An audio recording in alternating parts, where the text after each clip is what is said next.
James doesn't sound like Paul. He doesn't quote creeds or unpack deep doctrine. But don't let that fool you. His theology runs deep. You just have to listen to how he sees God and what kind of life he calls us to live in response. James isn't writing a theological treatise. He's writing to a scattered, struggling church. But woven into every challenge and a command is a picture of who God is and how that shapes everything. 1. God is unchanging and good. James calls God the Father of lights, who doesn't shift like shadows.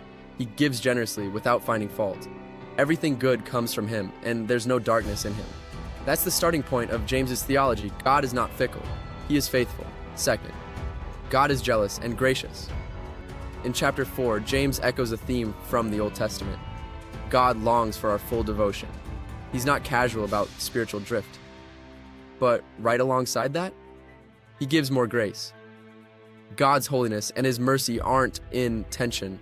They flow together, inviting us to repentance, not pushing us away. 3. The implanted word transforms us. James says we've been brought forth by the word of truth.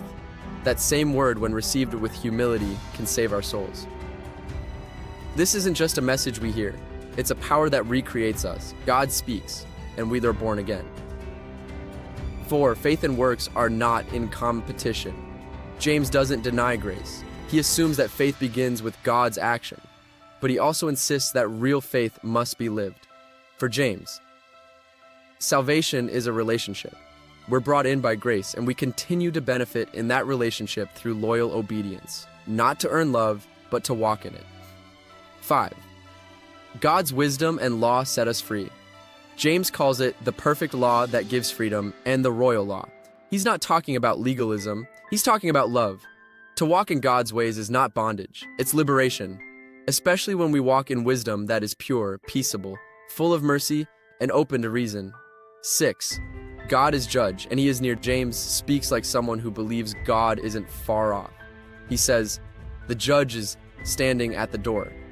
There's a sense of urgency, of accountability, but it's not fear-based. It's about living awake, with eternity in view. James doesn't need to explain every doctrine. He shows us what it looks like to walk with a holy, generous, wise, present God. This is theology you can see in motion, the kind that calls us to wholeness, and the kind that won't let faith stay in the abstract.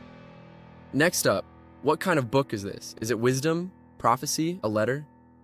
Let's talk about the genre and why James hits different than most New Testament writings.